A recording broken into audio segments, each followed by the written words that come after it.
44. Noon, April 10th, 1912. RMS Titanic departs Southampton, England on her maiden voyage. Along with her older twin sister Olympic, she is by far the largest ship in the world, surpassing Cunard's Mauretania by 45%. Titanic sailed for Cherbourg, France, where she arrived at 6:30 p.m. Spending less than 2 hours in Cherbourg, Titanic picked up additional passengers who boarded via the White Star tenders, Nomadic, and Traffic. At 8:10 p.m., Titanic sailed through the dark towards Queenstown, Ireland. The next day, April 11th, at 1:30, Titanic departs Queenstown and enters the open Atlantic Ocean, making full steam for New York on her maiden voyage. At noon on the same day, a little steamer less than a third the size of Titanic departed New York with 740 passengers and crew. This ship was RMS Carpathia, a Cunard liner, and she was bound for Austria-Hungary in the Mediterranean. Carpathia's passengers were made up of older American tourists and former immigrants returning home to visit their families. For the next few days, Carpathia's voyage would be completely normal. On April 14th, 4 days into her maiden voyage, Titanic struck an iceberg at 11:40 p.m. ship's time. Fatally wounded, Titanic slowed to a stop, and the crew began assessing and preparing. Titanic had just 2 hours and 40 minutes until she would founder, but many among the crew thought it could all be over even sooner.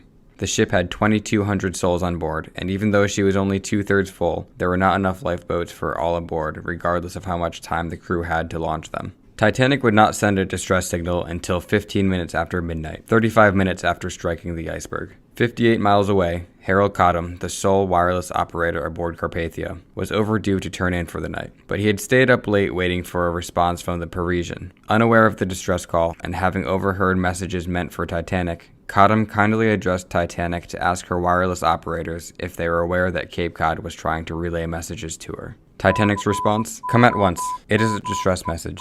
CQD." Cottam found the captain of Carpathia at once to inform him of the distress signal. The time was 12:30 p.m. ship's time. Captain Arthur Rostron wrote the ship's position on a scrap of paper for Cottam to communicate with Titanic. After 4 minutes of silence, Cottam followed up with Titanic to obtain her position. Titanic replied, 41.46 degrees north, 50.14 degrees west. Cottam went back to Captain Rostron to report Titanic's position. Immediately after, he signaled to Titanic that Carpathia was putting about and heading for them. Aboard Titanic, Harold Bride, the junior wireless operator, rushed through, quote, an awful mass of people on deck to find Captain Edward Smith to inform him that Carpathia was on her way.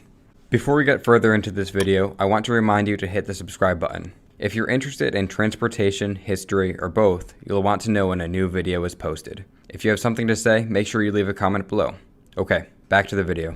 Carpathia was 58 miles away from Titanic's position when she changed course. Captain Rostron, who had been about to retire for the night when he heard of Titanic's distress, was in the process of redressing when he sent for the ship's chief engineer to relay his orders. He ordered all off-duty stokers to their positions and for the crew to make all possible speed in order to arrive to Titanic's aid as soon as possible. Fully aware of how urgently Carpathia's assistance was needed, he also had the chief engineer shut off the heat and hot water for the entire ship to get every tenth of a knot out of the steam produced by the engines. While Rostron ensured that his ship was on course for Titanic's position, he ordered the first officer to see to it the lifeboats were swung out and prepared for launch, and that extra gear was available if needed. The ship's 3 doctors were to take space in the dining rooms and prepare to treat the survivors. Like Titanic, Carpathia was not filled to capacity on this voyage. Nonetheless, space needed to be prepared for the untold number of survivors who would soon be taken aboard. The ship's officers, including Rostron, were to give up their captains to accommodate some of the survivors. Smoking rooms, dining rooms, the library, and other public spaces on the ship were readied. Crew were stationed at various gangways and were ready to haul survivors aboard. Rope ladders were prepared and chair slings made available to help the sick and wounded who may not have been able to climb aboard themselves. Finally, the chief steward was to have coffee available for the crew, who would surely be in for a long night. At 2:20 ship's time, Titanic made her final plunge, sending all who had not found a lifeboat into the ocean. The water was 28 degrees Fahrenheit. Carpathia was still an hour and 40 minutes away.